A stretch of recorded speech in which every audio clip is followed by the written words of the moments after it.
ഹരേ കൃഷ്ണ. എല്ലാവർക്കും മാധവത്തിലേക്ക് സ്വാഗതം. ഇന്നത്തെ ദിവസം ഞാനൊരു കഥ പറയാനാണ് വന്നിരിക്കുന്നത്. ശ്രീരാമൻ്റെ പരമഭക്തിയായ ശബരിയെപ്പറ്റി. ശബരി ആരായിരുന്നു? ഒരു സാധാരണ നിരക്ഷരയായ ഒരു വൃദ്ധയായ ഒരു സ്ത്രീ ആയിരുന്നു. കാട്ടിൽ ജീവിച്ചു കൊണ്ടിരുന്ന ഒരു സ്ത്രീ ആയിരുന്നു. ലോകത്തിലെ പറ്റി യാതൊരു വിവരവുമില്ലാത്ത, യാതൊരു വിദ്യാഭ്യാസവുമില്ലാത്ത നിരക്ഷരയായ ഒരു സ്ത്രീ ആയിരുന്നു ശബരി. മാതംഗമുനിയുടെ ശിഷ്യയായിരുന്നു അവർ. മാതംഗമുനിയുടെ ആശ്രമത്തിൽ മുനിയുടെ ശുശ്രൂഷകളെല്ലാം ചെയ്ത് മുനി പറയുന്നത് എന്താണോ അത് അന്ധമായി വിശ്വസിച്ച് മുനിയെ സേവിച്ച് കഴിഞ്ഞുകൊണ്ടിരുന്ന ഒരു സാധു സ്ത്രീ ആയിരുന്നു ശബരി. ഒന്നും അറിയില്ല, മുനി എന്താണോ പറയുന്നത് അതാണ് ശബരിയുടെ വേദവാക്യം. അങ്ങനെ മാതംഗമുനി അവസാന കാലഘട്ടത്തിൽ മാതംഗമുനി ശബരിയോട് പറയുകയാണ്, നിനക്ക് മോക്ഷം കിട്ടണമെങ്കിൽ നീ എന്ത് ചെയ്യുക? ഈ ആശ്രമത്തിൽ ഞാനില്ലെങ്കിലും ഇവിടെ ഇരുന്ന് സേവ ചെയ്തുകൊണ്ടിരിക്കുക. അങ്ങനെ ഇരിക്കുമ്പോൾ ഒരു ദിവസം നിന്നെ കാണാനായിട്ട് രാമൻ വരും. അങ്ങനെ രാമൻ വന്നു കഴിഞ്ഞാൽ രാമൻ്റെ ആ ദർശനത്താൽ നിനക്ക് മോക്ഷം ലഭിക്കും. അപ്പം രാമനെ കാണുന്നത് വരെ നീ ഇവിടെ ഇരുന്ന് സേവ ചെയ്യുക. രാമനെ കണ്ടു കഴിയുമ്പോൾ നിനക്ക് മോക്ഷം ലഭിക്കും. സേവനമാണ് നീ ചെയ്യേണ്ടുന്ന കാര്യം, അതിനു വേണ്ടിയെന്ന് പറഞ്ഞു കൊടുക്കുന്നു. അങ്ങനെ മാതംഗമുനിയുടെ വാക്കനുസരിച്ച് എന്നാണ് ശ്രീരാമൻ തന്നെ കാണാൻ വരുന്നത് എന്ന് ഓർത്ത് നിരന്തരം സേവനങ്ങളിൽ മുഴുകിക്കൊണ്ടിരുന്നു. ഓരോ ദിവസവും ഇന്ന് രാമൻ വരും എന്ന് കരുതി പൂക്കളും പഴങ്ങളുമൊക്കെ പറിച്ചു കൊണ്ടുവരും. എന്നിട്ട് നല്ല പൂക്കളാണോ എന്ന് മണത്തു നോക്കും. അതിനുശേഷം നല്ല പൂക്കൾ മാറ്റി വെക്കും. പഴങ്ങളെല്ലാം രുചിച്ചു നോക്കും. പുളിയുള്ളതാണോ, പുഴുക്കളുണ്ടോ, ഇതൊക്കെ ഒന്ന് കടിച്ച് രുചിച്ച് നോക്കിയിട്ട് നല്ലത് മാത്രം പെറുക്കി കൂടയിൽ വെച്ച് എന്നും ഭഗവാൻ ശ്രീരാമചന്ദ്രൻ വരുന്നത് കാത്തിരിക്കും. അങ്ങനെ വനവാസകാല സമയത്ത് ഒരു ദിവസം ശബരിയുടെ കുടിലിൽ ശ്രീരാമചന്ദ്രനും അഞ്ജനായ ലക്ഷ്മണനും എത്തുകയാണ്. കണ്ട മാത്രയിൽ തന്നെ ശബരിക്ക് മനസ്സിലാകുന്നു ഇത് ഭഗവാനാണെന്ന്. പെട്ടെന്ന് തന്നെ സ്വീകരിച്ച് ആനയിച്ചിരുത്തി ധാരധാരയായി കണ്ണുനീര് ശബരിയുടെ കണ്ണിൽ നിന്നും വീണു ഭഗവാന്റെ കാൽക്കലേക്ക്. എന്നിട്ട് പറയുന്നു, ഒരുപാട് സജ്ജനങ്ങൾ, ഒരുപാട് ബ്രാഹ്മണർ, സന്യാസിമാർ അങ്ങയെ കാത്തിരിക്കുന്നു. പക്ഷേ അവിടെ എങ്ങും പോകാതെ അങ്ങ് എൻ്റെ കുടിലിൽ വന്നു എന്നും പറഞ്ഞിരുന്ന് കരയുകയാണ്. എന്നിട്ട് ഭഗവാന് ഈ നല്ല പൂക്കൾ മണത്ത് നോക്കിയിട്ടാണ് ഈ പൂക്കൾ ഭഗവാന് അർച്ചന ചെയ്യുന്നത്. അതിനുശേഷം ഭഗവാൻ ഇത് കഴിക്കുമെന്നും പറഞ്ഞ് ഓരോ പഴവും എടുത്തിട്ട് ഒന്നും കൂടെ പരിശോധിക്കുന്നു, കടിച്ചു നോക്കുന്നു, ഇത് നല്ലതാണോ എന്നൊക്കെ നോക്കിയിട്ടാണ് ഭഗവാന് കൊടുക്കുന്നത്. ഭഗവാൻ ഇതെല്ലാം സന്തോഷത്തോടെ സ്വീകരിക്കുന്നു. ശബരി കടിച്ചിട്ട് കൊടുക്കുന്ന ബാക്കി പഴം ഭഗവാൻ അമൃത് പോലെയാണ് ഭക്ഷിക്കുന്നത്. ഇതെല്ലാം കണ്ട് ലക്ഷ്മണൻ ഇങ്ങനെ ആശങ്കാകുലനായി നിൽക്കുകയാണ്. എന്താണ് ഭഗവാൻ ഇങ്ങനെ ചെയ്യുന്നത്? അപ്പോൾ ഭഗവാനോട് ലക്ഷ്മണൻ ചോദിക്കുന്നുണ്ട്, ഇങ്ങനെയാണോ ഇങ്ങനെ ശബരി എന്ന് പറയുന്ന ആ വൃദ്ധ സ്ത്രീ കഴിച്ചിട്ട് തരുന്നതൊക്കെ ഭഗവാൻ എന്തിനാണ് സ്വീകരിക്കുന്നത്? ഇത് സ്വീകരിക്കാൻ പാടുള്ളതാണോ എന്ന് ചോദിക്കുന്നു. അപ്പോൾ ഭഗവാൻ ഒന്നും മിണ്ടുന്നില്ല, ചിരിക്കുന്നു. എന്നിട്ട് ശബരിയുടെ വിഷമങ്ങളും പ്രയാസങ്ങളും ഒക്കെ കേട്ട് അനുഗ്രഹിച്ചിട്ട് ശബരിക്ക് ഒരു ഉപദേശം കൊടുക്കുകയാണ്. എന്താണത്? അതായത് 9 രീതികളിലുള്ള പ്രാർത്ഥനകൾ ഉണ്ടാകണം. ആ 9 രീതിയിൽ പ്രാർത്ഥിച്ചാൽ ഭഗവാന്റെ സ്നേഹം കൂടുതലായിട്ടും ലഭിക്കുമെന്നാണ് പറയുന്നത്. ആ 9 രീതികളുണ്ട് പ്രാർത്ഥനയ്ക്ക്. ആ 9 രീതികൾ പറഞ്ഞു കൊടുക്കുകയാണ്. ഏതാണ് 9 രീതികൾ? ഒന്നാമത്തേത് സത്സംഗം. സത്സംഗം എന്ന് വെച്ചാൽ എന്താണ്? ഭഗവാന്റെ കഥകൾ പറയുകയും ഭഗവാന്റെ കഥകൾ കേൾക്കുകയും ഒക്കെ ചെയ്യുന്ന, അല്ലെങ്കിൽ ഭഗവാനെപ്പറ്റി വർണ്ണിച്ചുകൊണ്ടിരിക്കുന്ന, ഭഗവാനെപ്പറ്റി പറഞ്ഞുകൊണ്ടിരിക്കുന്ന ഒരു കൂട്ടം സജ്ജനങ്ങളുമായിട്ടുള്ള സമ്പർക്കം. ആ സമ്പർക്കത്തിൽ ഇരുന്നാൽ നമ്മളും അറിയാതെ ഭഗവാനെപ്പറ്റി അറിഞ്ഞുകൊണ്ടേയിരിക്കും, ഭഗവാനെപ്പറ്റി പറഞ്ഞുകൊണ്ടേയിരിക്കും. അങ്ങനെയുള്ള സജ്ജനങ്ങളുമായിട്ടുള്ള സംസർഗത്തിനെയാണ് സത്സംഗമെന്ന് പറയുന്നത്. രണ്ടാമത്തത്, ഭഗവാന്റെ കഥകൾ കേൾക്കുവാനും ഭഗവാന്റെ കഥകൾ പറയുവാനുമുള്ള അഭിരുചി വളർത്തിയെടുക്കുക. അതാണ് രണ്ടാമത്തേത്. മൂന്നാമത്തേത്, തൻ്റെ ഗുരുവിനോടുള്ള ഭക്തി, ഗുരുവിനോടുള്ള സേവനം. നമുക്ക് ഗുരുക്കന്മാരുണ്ടെങ്കിൽ അവരെ സ്നേഹിക്കുക, അവരെ സേവിക്കുക. അതാണ് മൂന്നാമത്തേത്. നാലാമത്തേത്, ഭഗവാന്റെ കീർത്തനങ്ങൾ പാടുക, ജപിക്കുക, ഭഗവാന്റെ നാമങ്ങൾ ജപിക്കുക. ഇതാണ് നാലാമത്തെ ഭാഗം. അഞ്ചാമത്തത്, ഭഗവാന്റെ ആ വിശുദ്ധമായ നാമം, ഭഗവാന് പലതരത്തിലുള്ള നാമങ്ങളുണ്ട്, ആ നാമങ്ങൾ ആവർത്തിച്ചാവർത്തിച്ച് ജപിച്ചുകൊണ്ടിരിക്കുക. നാലാമത്തത്, ഭഗവാന്റെ കീർത്തനങ്ങളൊക്കെ പാടുക, പ്രാർത്ഥിക്കുക. അഞ്ചാമത്തത്, ഭഗവാന്റെ വിശുദ്ധ നാമങ്ങൾ ജപിക്കുക. നമ്മൾ ജപമാല ഉപയോഗിച്ച് ജപിക്കുമല്ലോ, ആവർത്തിച്ചാവർത്തിച്ച് ജപിക്കുക. 5, ഭജനകൾ ആലപിക്കുക. 6, നിസ്വാർത്ഥമായ സേവനം. 7-മത്തത് വളരെ പ്രധാനപ്പെട്ടതാണ്, എൻ്റെ ഭക്തരെ എന്നേക്കാൾ കൂടുതൽ ആരാധിക്കുക.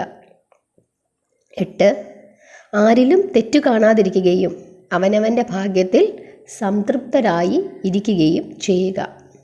9, എൻ്റെ ശക്തിയിൽ പൂർണ്ണ വിശ്വാസത്തോടു കൂടി എന്നെ വിശ്വസിച്ച് ഇരിക്കുക. ഈ 9 കാര്യങ്ങളിൽ, ഈ 9 രീതികളിൽ ഭഗവാനെ പ്രാർത്ഥിച്ചാൽ ഭഗവാന്റെ പൂർണ്ണമായ അനുഗ്രഹം നമുക്കുണ്ടാകുമെന്നാണ് പറയുന്നത്. ഇതിൽ 7-മത്തെ കാര്യം, എൻ്റെ ഭക്തരെ എന്നേക്കാൾ കൂടുതൽ ആരാധിക്കുക. മറ്റൊരു കഥ ഞാൻ അടുത്ത ദിവസം പറയാം, അതായത് വരദരാജസ്വാമിയുടെ. അതിനകത്ത് ഭഗവാനും ഇതേ കാര്യങ്ങൾ തന്നെ, അതായത് ഭഗവാൻ നാരായണനും ഇതേ കാര്യങ്ങൾ തന്നെ പറയുന്നുണ്ട്. ഭഗവാൻ നാരായണനും രാമനുമെല്ലാം ഒന്ന് തന്നെ. അതായത് അതുകൊണ്ടാണ് നമ്മൾ കണ്ടിട്ടുണ്ടോ, ഇപ്പോൾ തന്നെ അയോധ്യയിൽ ഒരുപാട് ജനങ്ങൾ അവിടെ വന്നിട്ട് ആരും പറയാതെ തന്നെ അവരവിടെ തൂത്തുവാരുന്നു, വൃത്തിയാക്കുന്നു, അവിടെയുള്ള കാര്യങ്ങളൊക്കെ ചെയ്യുന്നു. ആ കാര്യങ്ങൾ അവർ ചെയ്യുമ്പോൾ അവിടെ വരുന്ന ഭക്തജനങ്ങൾക്കാണ് അതിന് പ്രയോജനം ലഭിക്കുന്നത്. പല ക്ഷേത്രങ്ങളും നമ്മൾ കണ്ടിട്ടുണ്ടല്ലേ സേവനം ചെയ്യുന്നത്. തിരുപ്പതിയിൽ കിട്ടില്ല സേവനം ചെയ്യാനായിട്ട്, വർഷങ്ങൾ ബുക്കിംഗ് ആണ്. അതിൽ തന്നെ നറുക്കിട്ടെടുത്തിട്ടാണ് സേവനം ചെയ്യാനായിട്ട് എടുക്കുന്നത്. അത്രയും ആളുകളുടെ ഒരു തില്ലി തിരക്കാണ്. എന്തിനാണ് അവരങ്ങനെ ചെയ്യുന്നത്? അതുകൊണ്ടാണ് ഭഗവാൻ പറഞ്ഞിട്ടുള്ളത്, മാനവ സേവയാണ് ഏറ്റവും വലിയ മാധവ സേവയെന്ന്. നമ്മൾ ഓരോരുത്തരും ക്ഷേത്രത്തിൽ പോകും, എനിക്ക് മുമ്പേ കയറി തൊഴണം, എനിക്ക് എത്രയും പെട്ടെന്ന് തൊഴുതിട്ട് എത്രയും പെട്ടെന്ന് തിരിച്ചിറങ്ങി എനിക്ക് വീട്ടിൽ പോകണം. ഇതാണ് നമ്മൾ ഓരോരുത്തരും ചിന്തിക്കുന്നത്. അവിടെ ആരെങ്കിലും പ്രായമായവരുണ്ടെങ്കിൽ അവരെ തള്ളിയിട്ടിട്ടാണ് നമ്മൾ പോകുന്നത്. എന്നിട്ട് എന്തെങ്കിലുമൊക്കെ സൗകര്യക്കുറവുണ്ടെങ്കിൽ നമ്മൾ അതിനെ കുറ്റവും പറയും, അങ്ങനെയാണ് ഇങ്ങനെയാണ് എന്നൊക്കെ പറയും. പക്ഷേ അകത്ത് ഭഗവാന്റെ ക്ഷേത്രത്തിന് അല്ലെങ്കിൽ തിരുനടയുടെ മുമ്പിൽ ഒന്ന് ചെന്ന് നിന്ന് തൊഴാൻ പോലും സമയം കിട്ടാതെ ആ ക്ഷേത്രമുറ്റത്തും ആ ക്ഷേത്ര പരിസരത്തുമൊക്കെ നമുക്ക് വേണ്ടി സേവനം ചെയ്യുന്ന ചില മനുഷ്യരെ നമുക്ക് കാണാനായിട്ട് പറ്റും. അവരാണ് യഥാർത്ഥ ഭക്തർ. കാരണം അവരാണ് ആ സത്യം അറിഞ്ഞിട്ടുള്ളത്. ഭഗവാൻ പറഞ്ഞിട്ടുള്ളത്, എൻ്റെ ഭക്തരെ എന്നേക്കാൾ കൂടുതൽ ആരാധിക്കുന്നവരെയാണ് എനിക്ക് ഏറ്റവും ഇഷ്ടം. നിങ്ങൾക്ക് ഞാൻ അടുത്ത ദിവസം വരദരാജസ്വാമിയുടെ കഥ പറഞ്ഞു തരാം. അപ്പോൾ നിങ്ങൾക്കത് കൂടുതൽ ബോധ്യമാകും. അതുകൊണ്ട് തന്നെ ഭഗവാന്റെ ശക്തിയിൽ പൂർണ്ണ വിശ്വാസത്തോടുകൂടി ഭഗവാനെ ഭജിച്ചിരിക്കുക. അതല്ലാതെ ഞാനൊരു 11 ഏകാദശി എടുത്തു, ഉടനെ തന്നെ അത് നിർത്തുകയാണ്, അല്ലെങ്കിൽ എന്തെങ്കിലും ഒരു കാര്യസാധ്യത്തിന് വേണ്ടി ഞാൻ ഏകാദശികൾ എടുക്കുന്നു, കാര്യം കഴിഞ്ഞു, നിർത്തി, അങ്ങനെ ഒരിക്കലും ആകരുത്. നമ്മൾ ഏകാദശികൾ എടുക്കുന്നു, ഷഷ്ടികൾ എടുക്കുന്നു, മറ്റു പല വ്രതങ്ങളും എടുക്കുന്നുണ്ട്. അതൊക്കെ ഇത്ര എണ്ണം എന്ന് നിരീച്ചൊന്നും എടുക്കണ്ട. നമ്മളെക്കൊണ്ട് പറ്റുന്നത് പോലെയൊക്കെ എടുക്കുക. ഒരു ദിവസം എടുക്കാൻ പറ്റിയില്ല, ഒരു തവണ എടുക്കാൻ പറ്റിയില്ല എന്ന് കരുതി പിറ്റേ തവണ എടുക്കുന്നതിനൊന്നും യാതൊരു ബുദ്ധിമുട്ടുമില്ല. മനുഷ്യനാണ്, സാഹചര്യ ബുദ്ധിമുട്ടുകളൊക്കെ ഉണ്ടാകും. അതുകൊണ്ട് പറ്റുന്നിടത്തോളം കാലം എടുക്കുക. എണ്ണമൊന്നും വെച്ച് ആരും എടുക്കണ്ട. അതാണ് പറയാനുള്ളത്. അതിനുശേഷം ലക്ഷ്മണൻ മടക്കയാത്രയിൽ ഭഗവാനോട് ചോദിക്കുകയാണ്. ശബരിയുടെ ആശ്രമത്തിൽ നിന്നും മടങ്ങിപ്പോകുന്ന സമയത്ത് ഭഗവാനോട് വീണ്ടും ചോദിക്കുന്നു ആ സംശയം. എന്തിനാണ് ഭഗവാൻ ഇത് ഇങ്ങനെ കടിച്ചിട്ടൊക്കെ തന്നത്, എടുത്തത് എന്ന്. ഉടനെ ഭഗവാൻ പറയുകയാണ്, ശബരി നിരക്ഷരയായ ഒരു വൃദ്ധയായ സ്ത്രീയാണ്.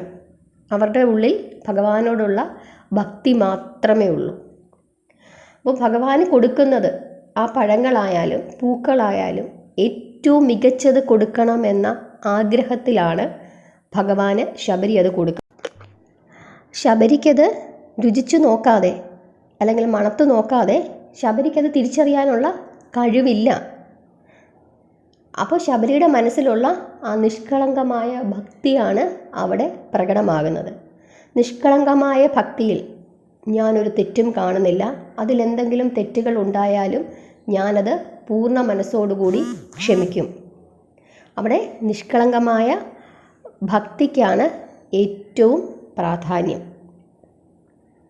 അതാണ് ഭഗവാൻ ശ്രീരാമചന്ദ്രൻ ലക്ഷ്മണനോട് പറഞ്ഞു കൊടുക്കുന്നത്. നമ്മൾ ഓരോരുത്തരും അറിയേണ്ടതും അത് തന്നെയാണ്. നമ്മളിപ്പോൾ ഒരു കൂട്ടാൻ വെക്കുന്നു. ഒരു കൂട്ടാൻ വെക്കുമ്പം നമ്മൾ സാധാരണക്കാരായ ആളുകൾ അതിൽ ഉപ്പുണ്ടോ പുളിയുണ്ടോ എന്നൊക്കെ അറിയാതൊന്ന് രുചിച്ച് നോക്കിയാലേ നമുക്കറിയാൻ പറ്റൂ. പക്ഷെ ഒരു പാചക വിദഗ്ധനോ ഇപ്പം പഴയിടം തിരുമേനിയെ പോലുള്ള ആളുകളൊക്കെ അവർക്കത് ഉണ്ടാക്കി അതിൻ്റെ മണം അറിയുമ്പോൾ തന്നെ അവർക്കത് മനസ്സിലാകും ഇതിന് കറക്റ്റാണോ ഇല്ലയോ എന്നുള്ളത്. എന്നെപ്പോലുള്ള പാവങ്ങൾ 10 തവണ കഴിച്ചു നോക്കണം അതിന് ഉപ്പുണ്ടോ പുളിയുണ്ടോ എന്ന് അറിയണമെങ്കിൽ. ഓരോ തവണ നോക്കുമ്പോഴും എനിക്ക് ഓരോന്ന് പോലെ തോന്നും. എന്താ ചെയ്യുക? അതുപോലാണ് സാധാരണക്കാരായ ഭക്തരുടെ കാര്യവും. നമ്മൾ ഓരോന്ന് ചെയ്യുമ്പം ചിലപ്പോൾ അറിയാതെ തെറ്റുപറ്റും. ജപിച്ചുകൊണ്ടിരിക്കുന്നതിൻ്റെ ഇടയ്ക്ക് അങ്ങോട്ട് ശ്രദ്ധ പോവും, ഇങ്ങോട്ട് ശ്രദ്ധ പോവും. അതിൻ്റെ ഇടയ്ക്ക് നമ്മൾ വർത്തമാനം പറഞ്ഞെന്നിരിക്കും, ദേഷ്യം വന്നെന്നിരിക്കും, ഒക്കെ സംഭവിച്ചെന്നിരിക്കും. പക്ഷേ നമ്മൾ പൂർണ്ണ ആത്മാർത്ഥതയോടു കൂടിയാണോ ഈ കാര്യങ്ങൾ ചെയ്യുന്നത്? ഭഗവാനോട് നമുക്ക് സ്നേഹമുണ്ടോ? നമ്മളത് ഭഗവാന് വേണ്ടി ചെയ്യുകയാണോ എന്നാണ് ഭഗവാൻ അവിടെ നോക്കുന്നത്. അതിലെന്തെങ്കിലും തെറ്റുകൾ വന്നാലൊന്നും ഭഗവാൻ അതിൻ്റെ പേരിൽ നമ്മളോട് കോപിക്കുകയോ ദോഷപ്പെടുകയോ ഒന്നും ചെയ്യില്ല.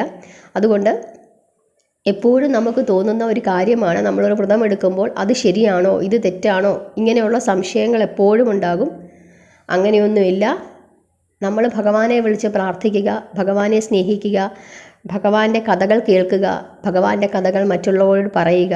ഇതാണ് ഏറ്റവും പ്രധാനം. ഭഗവാനോട് നമുക്ക് അദമ്യമായ സ്നേഹമുണ്ടാകുക, അതാണ് ഏറ്റവും പ്രധാനം. സ്നേഹത്തിൽ കൂടി മാത്രമേ ഭക്തിയിലേക്ക് നമുക്ക് എപ്പോഴും എത്താൻ പറ്റുകയുള്ളൂ. ഭഗവാൻ ശ്രീകൃഷ്ണൻ്റെ ഏറ്റവും വലിയ ഭക്തരാരായിരുന്നു? നാരദനൊന്നുമല്ല, ഗോപികമാരായിരുന്നു. അവർക്ക് ഭഗവാനോട് കളങ്കമില്ലാത്ത സ്നേഹമായിരുന്നു ഉണ്ടായിരുന്നത്. അവർ ഭഗവാനെ സ്നേഹിക്കുകയായിരുന്നു. ആ സ്നേഹത്തിൽ നിന്നാണ് അവസാനം അത് ഭക്തിയിലേക്ക് മാറ്റപ്പെടുന്നത്. നമുക്കൊന്നും ആ ഒരു ഭക്തിയുടെ തലത്തിലേക്കൊന്നും നമ്മളെപ്പോലുള്ള സാധാരണക്കാരായ മനുഷ്യർക്കൊക്കെ പെട്ടെന്നൊന്നും എത്തിപ്പെടാൻ പറ്റില്ല. നമുക്ക് ചെയ്യാൻ പറ്റുന്ന ഒരേ ഒരു കാര്യം ഭഗവാനെ സ്നേഹിക്കുക, ഭഗവാന്റെ കഥകൾ കേൾക്കുക, ഭഗവാന്റെ കഥകൾ മറ്റുള്ളവരോട് പറയുക. നമ്മുടെ സനാതനധർമ്മത്തിൽ വിശ്വസിച്ച് അതനുഷ്ഠിച്ച് മുമ്പോട്ട് പോവുക. ഭഗവാന്റെ ഭക്തരെ നിന്ദിക്കാതിരിക്കുക, ഭഗവാന്റെ ഭക്തരെ സേവിക്കുക. അതാണ് നമ്മൾ ഓരോരുത്തരും ചെയ്യേണ്ടത്. ഭഗവാനെ വിളിച്ച് നാമം ചൊല്ലി ഭഗവാന് വേണ്ടി കാത്തിരിക്കുന്ന ആളുകളെ ഒരു കാരണവശാലും ബുദ്ധിമുട്ടിക്കാതെ ക്ഷേത്രത്തിൽ പോകുമ്പോൾ എന്തെങ്കിലും ഒരു സഹായം ആർക്കെങ്കിലും ഒന്ന് ചെയ്തു കൊടുത്തിട്ട് തിരിച്ചു വന്നാൽ ശ്രീകോവിലിനുള്ളിൽ ചെന്ന് ഭഗവാനെ കണ്ണ് നിറഞ്ഞു തൊഴുന്നതിനേക്കാൾ പുണ്യമാണ് എന്ന് മനസ്സിലാക്കി നമ്മളെല്ലാവരും പ്രവർത്തിക്കുക. ഭഗവാൻ അങ്ങനെയാണ് പറഞ്ഞിട്ടുള്ളത്. വരദരാജസ്വാമിയുടെ കഥ കേൾക്കുമ്പോൾ ഒന്നും കൂടെ നിങ്ങൾക്ക് എല്ലാവർക്കും അത് മനസ്സിലാകും. ഇന്നത്തെ ദിവസം ഭഗവാനെ വിളിച്ച് പ്രാർത്ഥിക്കുക, അയോധ്യയിൽ പ്രാണപ്രതിഷ്ഠയാണ്. ഒരുപാട് മനുഷ്യരുടെ ശ്രമഫലമായിട്ട് ഉണ്ടായതാണ് ആ ക്ഷേത്രം. രാജ്യം മുഴുവൻ ആഘോഷിക്കുകയാണ്. സന്ധ്യയ്ക്ക് നമ്മൾ തൃക്കാർത്തികയ്ക്ക് വിളക്ക് കത്തിക്കുന്നത് പോലെ, അതല്ലെങ്കിൽ ദീപാവലിക്ക് വിളക്ക് കത്തിക്കുന്നത് പോലെ നമ്മുടെ വീടുകളിൽ നിറയെ ദീപം കത്തിച്ച് ഭഗവാനെ പ്രാർത്ഥിക്കുക. ആ പ്രതിഷ്ഠാ സമയത്തും ഭഗവാനെ പ്രാർത്ഥിക്കുക. ഇന്ന് മുഴുവൻ പ്രാർത്ഥിക്കുക. ഏറ്റവും ഉത്തമമാണ് പ്രാർത്ഥന. അതിലൊന്നും യാതൊരു നാണക്കേടോ മോശമോ എന്നും പ്രാർത്ഥിക്കുന്നതിൽ വിചാരിക്കരുത്. പരമാവധി സമയം പ്രാർത്ഥിക്കുക. എത്ര തവണ ഭഗവാന്റെ നാമങ്ങൾ ഉച്ചരിക്കാൻ പറ്റുമോ അത്രയും തവണ ഉച്ചരിക്കുക.